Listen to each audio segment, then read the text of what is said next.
Hello everyone, स्वागत है आप सभी बच्चों का इजी प्रेप पर। एक बार फिर से उम्मीद कर रहे हैं आप सब बच्चों की तैयारी बहुत ही जबरदस्त चल रही होगी। आज की इस वीडियो में हम लोग बात करने वाले हैं बिहार इंजीनियरिंग यूनिवर्सिटी के थर्ड सेमेस्टर में मैकेनिकल इंजीनियरिंग का सिलेबस क्या है एग्जैक्टली उस सिलेबस को बढ़िया से देख लेते हैं। और मैं उम्मीद कर रहा हूं आप बच्चों ने इजी प्रेप एप्लीकेशन डाउनलोड करके अपने थर्ड सेमेस्टर की तैयारी शुरू भी कर दी होगी। एक बार बढ़िया से सिलेबस को देख लेते हैं क्योंकि टॉपिक बहुत सारे हैं, तो मैं सिर्फ और सिर्फ कोर हेडिंग हेडिंग बोलने वाला हूं। और जो टॉपिक्स आप चाहें तो उनका स्क्रीनशॉट ले सकते हैं, या फिर आप जो कमेंट सेक्शन के अंदर आपको टेलीग्राम ग्रुप दिखाई दे रहा है उसको ज्वाइन कर लीजिए। उसके अंदर मैं ये पीडीएफ शेयर कर दूंगा, तो आप डायरेक्टली क्या कर सकते हैं, वहां से इस पीडीएफ को ले सकते हैं। कोई दिक्कत वाली बात नहीं है। उसके बाद आप आराम से एक एक टॉपिक को देख लीजिएगा। तो सबसे पहले अगर हम लोग बात करें यहाँ पर, तो जो सबसे पहला सब्जेक्ट है आपका वो है मैथमेटिक्स, इंजीनियरिंग मैथमेटिक्स थर्ड, जिसके अंदर आप देखिए, मैं इस साइड आके आपको बताता हूं। इसके अंदर तीन मेजर टॉपिक आपको दिए गए हैं: partial differential equation, probability and statistics. तीन मॉड्यूल है आपके पास। मॉड्यूल नंबर 1 जो कंप्लीटली पार्शियल डिफरेंशियल इक्वेशन के ऊपर है। मॉड्यूल नंबर 2 अगर आप देखेंगे तो कंप्लीटली प्रोबेबिलिटी के ऊपर है। तो मैं आपको बता देता हूं, प्रोबेबिलिटी में आपका बेसिक प्रोबेबिलिटी पढ़ना पड़ेगा, उसके बिना ये हो नहीं सकता। सर बेसिक प्रोबेबिलिटी लिखा तो नहीं है इसमें? जब तक बेसिक प्रोबेबिलिटी नहीं है आप एडवांस समझ ही नहीं पाएंगे। ये पूरी कहानी रैंडम वेरिएबल पर चलने वाली है। इसने कहा भैया प्रोबेबिलिटी पता होना चाहिए, इसके साथ साथ आप लोगों को बेस थ्योरम, कंडीशनल प्रोबेबिलिटी पता होना चाहिए, फिर रैंडम वेरिएबल पर आ गया जिसमें continuous random variable, discrete random variable, सारी चीजें हैं। तो आपको ये सारी चीजें पता होनी चाहिए। उसके बाद में आपके पास में स्टैटिस्टिक्स है, जिसमें बेसिक स्टैटिस्टिक्स इस बार इसने लिखा है। उसके बाद में आपके पास में जितने भी जैसे मोमेंट, स्क्यूनेस, कर्टेसिस, प्रोबेबिलिटी डिस्ट्रीब्यूशन, जिसमें बाइनोमियल, पॉइजन, नॉर्मल, सारी चीजें आपको पढ़नी है। कोरिलेशन, रिग्रेशन आपको पढ़ना है। इसके अलावा अगर मैं बात करूं तो कर्व फिटिंग वगैरह, टेस्ट ऑफ सिग्निफिकेंस, ये सारी चीजें आप लोगों को यहाँ पर पढ़नी है, कुछ भी छोड़ना नहीं है। ये तीन मेजर मॉड्यूल आप लोगों को दिया गया है किसके अंदर, मैथमेटिक्स थर्ड के अंदर। उसके बाद अगर मैं बात करूं, हमारा जो नेक्स्ट सब्जेक्ट आ रहा है वो आ रहा है बेटा बायोलॉजी। बायोलॉजी के अंदर अगर आप देखेंगे तो लगभग लगभग आपको मतलब 9 मॉड्यूल दिए गए हैं यहाँ पर। हालांकि बहुत बड़े बड़े मॉड्यूल नहीं है, टॉपिक्स दिख रहे ज्यादा है, लेकिन इतने बड़े बड़े मॉड्यूल है नहीं। जिसमें पहला आपका इंट्रोडक्शन है, जिसमें इंजीनियरिंग और बायोलॉजी को कनेक्ट किया गया है। फिर उसके बाद में कुछ क्लासिफिकेशन मॉड्यूल नंबर 2 के अंदर आपको दिए गए, ये आप देख सकते हैं यहाँ पर। उसके बाद अगर हम लोग बात करें मॉड्यूल नंबर 3, तो उसमें जेनेटिक्स आपको दिया गया है। ये टॉपिक्स उसके अंदर है, पूरे पढ़ने से कोई फायदा नहीं है, वरना 1 घंटे का लेक्चर हो जाएगा ये। फिर उसके बाद में आ रहा है आपके पास में बायोमोलिक्यूल्स मॉड्यूल नंबर 4 के अंदर। उसके बाद में एंजाइम्स मॉड्यूल नंबर 5 के अंदर आपको दिया गया है। इंफॉर्मेशन ट्रांसफर मॉड्यूल नंबर 6 के अंदर दिया गया है। और मैक्रोमोलिकुलर एनालिसिस ये आपको दिया गया मॉड्यूल नंबर 7 में। और उसके बाद में मेटाबॉलिज्म आपको दिया गया मॉड्यूल नंबर 8 में।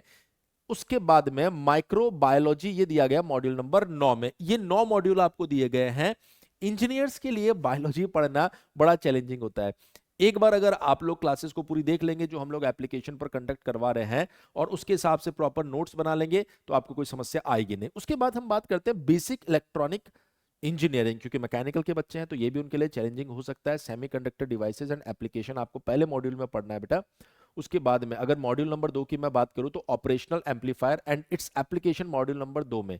फिर अगर आप देखेंगे मॉड्यूल नंबर 3 जो आपके पास में आ रहा है, टाइमिंग सर्किट एंड ऑसिलेटर्स, ये मॉड्यूल नंबर 3 में आपको दिया गया। और मॉड्यूल नंबर 4 अगर आप देखेंगे तो वो आपको दिया गया डिजिटल इलेक्ट्रॉनिक्स फंडामेंटल्स, जो एक सब्जेक्ट होता है डिजिटल इलेक्ट्रॉनिक्स, उसके बेसिक्स आपको इसमें पढ़ना है। ऐसे एक सब्जेक्ट होता है कम्युनिकेशन, उसके बेसिक्स आपको यहां पर पढ़ने हैं मॉड्यूल नंबर 5 में, इलेक्ट्रॉनिक कम्युनिकेशन सिस्टम। अब आप सोचिए मैकेनिकल इंजीनियर के लिए जैसे बायोलॉजी पढ़ना मुश्किल है, उसी तरीके से ये वाला सब्जेक्ट भी चैलेंजिंग रहने वाला है। अच्छा, एक और चीज मैं आपको बता देता हूं। आपको पता है इजी प्रैप एप्लीकेशन के ऊपर सेमेस्टर एग्जामिनेशन के लिए लाइव बैचेस चल रहे हैं, जिसमें उम्मीद बैच बिहार इंजीनियरिंग यूनिवर्सिटी के बच्चों के लिए है। तो अगर आपने अभी तक एप्लीकेशन को डाउनलोड नहीं किया तो आप क्या कर सकते हैं, इजी प्रैप एप्लीकेशन डाउनलोड कर लीजिए डिस्क्रिप्शन में से।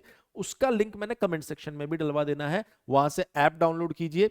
उसके स्टोर पर आप उम्मीद बैच सर्च करेंगे तो आपको बैच मिल जाएगा। किसी भी सेमेस्टर का बैच सिर्फ 999 रुपए में। अगर आप कॉम्बो सेमेस्टर्स लेते हैं लाइक 1+2, थर्ड प्लस फोर्थ, 5+6, तो आपको सिर्फ 1799 रुपए में ये बैच मिल रहा है, वैलिडिटी जब तक आपका एग्जाम नहीं होता है। ठीक है, चलिए आगे बढ़ते हैं। इंजीनियरिंग मैकेनिक्स, इंजीनियरिंग मैकेनिक्स के मॉड्यूल 1 में आपको स्टैटिक्स दिया गया है यहाँ पर। उसके बाद में मॉड्यूल 2 में आपको इक्विलिब्रियम के बारे में पढ़ना है। सिमिलरली अगर आप मॉड्यूल नंबर 3 की बात करेंगे तो फ्रिक्शन, जो आप जानते हैं काफी इंपॉर्टेंट है। उसके बाद डायनामिक्स आ रहा है। इस डायनामिक्स में देखिए यहाँ पर kinematics and kinetics of particle dynamics, ठीक है, पार्टिकल के बारे में दिया गया। और मॉड्यूल नंबर 5 को अगर आप देखेंगे तो यहां पर properties of area, centre of mass, मतलब ये सीओजी सीओवी वाला टॉपिक है जो आपको मॉड्यूल नंबर 5 के अंदर दिया गया है। उसके बाद में अगर आप मॉड्यूल नंबर 6 देखेंगे, ये सब्जेक्ट आपको बहुत इंटरेस्ट आएगा। कारण क्या है कि फ्यूचर में इसकी बहुत नीड होने वाली है। भाई बायोलॉजी आपको आगे के सेमेस्टर में नहीं टकराना, बेसिक इलेक्ट्रॉनिक्स अगर आप देखेंगे वो भी आगे नहीं टकराने वाला, लेकिन ये तो पूरी मैकेनिकल इंजीनियरिंग में रहने वाला है, तो इसको बहुत ध्यान से आपको पढ़ना भी पड़ेगा। Work energy and impulse and momentum methods, ये मॉड्यूल नंबर 6 में आपको पढ़ना है। इसी तरीके का इंपॉर्टेंट सब्जेक्ट है आपका थर्मोडायनेमिक्स। मैकेनिकल इंजीनियरिंग के लिए अगेन एक कोर सब्जेक्ट है, जिसके अंदर अगर आप देखेंगे तो मॉड्यूल नंबर 1 के अंदर आपको फंडामेंटल्स बेसिक्स पढ़ने हैं। मॉड्यूल नंबर 2 की बात करेंगे तो वहां पर आपको दिया गया है temperature, definition of thermal equilibrium, zeroth law of thermodynamics. उसके बाद अगर मॉड्यूल नंबर 3 की बेटा आप बात करेंगे तो मॉड्यूल नंबर 3 में definition of pure substances, ideal gases and ideal gases mixtures के बारे में आपको चर्चा करनी है। सिमिलरली मॉड्यूल नंबर 4 अगर आप देखेंगे तो first law and flow processes आप लोगों को पढ़ना है। तो ये वो चीजें हैं, अभी और चिंता मत करो। मॉड्यूल नंबर 5 में सेकंड लॉ आपको पढ़ना है। मॉड्यूल नंबर 6 में Clausius inequality, definition of entropy picture में आ जाएगा। और मॉड्यूल नंबर 7 में ये आरएससी का थोड़ा सा पार्ट है, properties of dry and wet air, psychrometric का यूज आपको आना चाहिए, किस तरीके से उस चार्ट को यूज करते हैं। तो ये इंपॉर्टेंट सब्जेक्ट है, क्योंकि जब आप थर्मोडायनेमिक्स पढ़ेंगे तो फिर आगे आपके पास में एप्लीकेशन भी आने वाला आने वाले सेमेस्टर्स के अंदर, तो इसको बढ़िया से पढ़ोगे तो उसमें आपको बहुत बेनिफिट होने वाला है। मॉड्यूल नंबर 7 अगर आपको क्लियर है बेटा, तो उसके बाद आपके एक सब्जेक्ट है मशीन ड्राइंग, जो लेक्चर्स, थ्योरी लेक्चर्स नहीं है, completely practical lab based subject है, जिसके अंदर आपको क्या क्या चीजें सिखाई जाएगी। Introduction to full section, half section, revolve section, offset section, ये आपको बनाना सिखाया जाएगा बनवाकर कॉलेज के अंदर। Nut bolts, riveted joints, thread joints, screw jack, ये मॉड्यूल नंबर 2 में। बुश्ड बियरिंग, पेडेस्टल बियरिंग, उसके बाद foot step bearing module number 3 में। Flanged coupling, flexible coupling and solid coupling module number 4 में। Engine part, stuffing box, connecting rod, atomiser, spark plug module number 5 में। Eccentric 6 में, cross head 7 में, और assembly of disassembled part, disassembly of assembled part. तो overall ये आपको पढ़ना है मॉड्यूल नंबर 8 के अंदर। ये पूरा सिलेबस आपका मैकेनिकल इंजीनियरिंग थर्ड सेमेस्टर बीईयू का है, ध्यान रखना, बिहार इंजीनियरिंग यूनिवर्सिटी का। तो मैंने कोशिश की बहुत कम समय में आपको मॉड्यूल के टाइटल की मदद से पूरे सिलेबस के बारे में एक रफ आइडिया देने का, जिससे कि आपको पता चल जाए कि एग्जैक्टली पढ़ना क्या है। अगर आपको डिटेल में सिलेबस को जानना है तो आप इस पीडीएफ को भी डाउनलोड कर सकते हैं। हमारे ऑफिशियल टेलीग्राम ग्रुप पर आप जुड़ जाना, जो सेमेस्टर का है, उसका लिंक मैं कमेंट सेक्शन में डाल दूंगा। वंस अगेन मैं आपको बता देता हूं, वो बच्चे जो सेमेस्टर एग्जामिनेशन की तैयारी करने जा रहे हैं वो इजी प्रेप एप्लीकेशन को डाउनलोड कर सकते हैं। इजी प्रेप सेमेस्टर की एप्लीकेशन भी है, इजी प्रेप की एप्लीकेशन भी है, तो आप इजी प्रेप एप्लीकेशन को डाउनलोड कर लीजिए। और इजी प्रेप एप्लीकेशन से आप लोगों को उम्मीद बैच मिल जाएगा। सर कंफ्यूजन हो रहा है, कहां मिलेगा, हमने ढूंढा हमें मिला नहीं, आप हेल्पलाइन नंबर 7014639318 के ऊपर कॉल कर सकते हैं। ठीक है, मैं उम्मीद कर रहा हूं ये वीडियो आप लोगों को डेफिनेटली गाइड करेगा सिलेबस के बारे में।